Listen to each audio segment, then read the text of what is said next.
ኢትዮጵያውያን ለዘመናት በጋራ በከወኗቸው መልከብዙ የአንድነት የታሪክ አምዶችን የማቆም ትብብሮች ለትውልድ የተሻገሩ መልካም እሴቶች አሏቸው። በአንጻሩ ደግሞ መሰረታዊ በሆኑ ሀገራዊ ጉዳዮች መግባባት እንዳይፈጠር ያደረጉ የሐሳብ ልዩነቶች ዛሬም ድረስ ዘልቀው ለግጭትና ሰላም እጦት ምክንያት ሆነዋል። ይባስ ብሎ ችግሮችን ለመፍታት የሚሄድበት መንገድ ከምክክር ይልቅ የኃይል ምርጫን የተከተለ መሆኑ ሁኔታዎችን እንዲወሳሰቡ ሲያደርግ መጥቷል። አለመግባባቶችን የምንፈታበት መንገድም ከምክክር ይልቅ የኃይል አማራጮች የሚጎሩበት መሆኑን ብዙ ዋጋ አስከፍሎናል፣ ዛሬም እያስከፈለን ነው። የተከበራቸው የመድረኩ ተሳታፊዎች፣ በአማራ ክልል ያለው ወቅታዊ ሁኔታ ለዚህ በማሳያነት የሚጠቀስ እየኖርንበት ያለ እውነት ነው።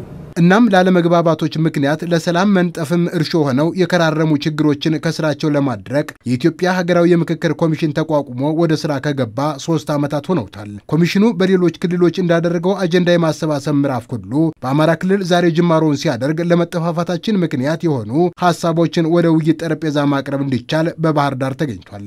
እንደ ኢትዮጵያውያን ቆም ብለን ጎበዝ ምን ሆነ? ጎበዝ ወንድሙን ለምን ይገላል? ጎበዝ ወንድሙ ለምን ያሳድዳል? ብለን ሰከን ብለን የምንጠይቅበት መድረክ ነው ያስባል።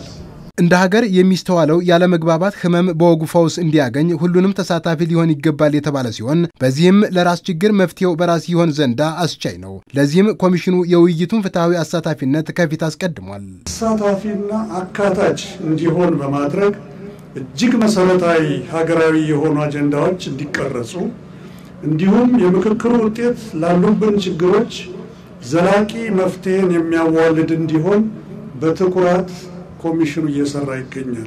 እንደ ኢትዮጵያውያን ደፍረን ለማዳመጥ የምንደፍርበት ወቅት ነው ያስባለሁ።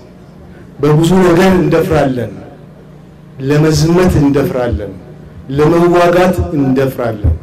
አሁን ደግሞ ቆም ብለን ለማዳመጥ ለመደማመጥ አንዳችን የሌላችንን ቁስል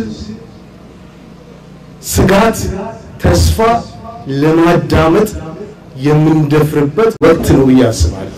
እንደ ሀገር በሁሉም ጓዳ ከፖለቲካ እስከ ምጣኔ ሀብታዊና ሌሎችም ጥያቄዎች አሉ። ግን ደግሞ እነዚህን ችግሮች በመነጋገር መፍታት የመሰልጠን ምልክት፣ ለንግግርም ዋጋ የመስጠት ቁርጠኝነት ነው። እናም ለዚህ ከፊት የቀደሙት ለሀገር መዳን ባለውለታዎች ናቸው።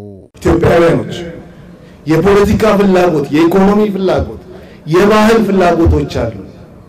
እነዚህን ነገሮች አምጥተን አብረን ተነጋግረን የጋራ የሆነን መንገድ የምንቀርጽበት ሂደት ነው። ይሄ በብዙ ጣውረዶች ውስጥ አልፎ ይህን መድረኩን ማድረግ መቻሉ ህዝቦቻችን ያሉበትን ችግሮች በምክክር ለመፍታት ያላቸውን ቁርጠኝነት ምን ድረስ እንደሆነ ማሳያ ነው። ላደረጋችሁት እጅግ ያላቀ ጥረትም እናመሰግናለን። ባለመግባባት የመጣ ችግርን ለንግግር በጥላ ስር አቅርቦ ለመፍታት መሞከር ሀገርን ከጥፋት መንጋጋ ማውጣት ከመሆኑም ተሻግሮ ለራስ ችግር የመፍትሄው አካል የመሆን ተግባር ከኢትዮጵያውያን የሚጠበቅ በመሆኑ በዚህ ልክ ቁርጠኛ መሆን እንደሚገባ ተመላክቷል። በዚህም ጥያቄዎችን ይዘው በተለያዩ ሁኔታዎች ውስጥ ያሉ ወገኖች በዚህ የሐሳብ ማዋጫ መድረክ ተሳትፈው የበኩላቸውን ማድረግ ይገባል። ለኢትዮጵያ ቁስል፣ ለኢትዮጵያ ህመም ፈውስን ልናመጣ የምንችለው እኛው ነን። እዚህ ያለን ኢትዮጵያውያኖች ነን። ኢትዮጵያ ፈውስ፣ የኢትዮጵያ ሕክምና ከሌላ ቦታ አይመጣም፣ ከእናንተ ነው የሚመጣው። እናንተ ናችሁ ለዚህ ሀገር መፍትሄ ልታመጡ የምትችሉት።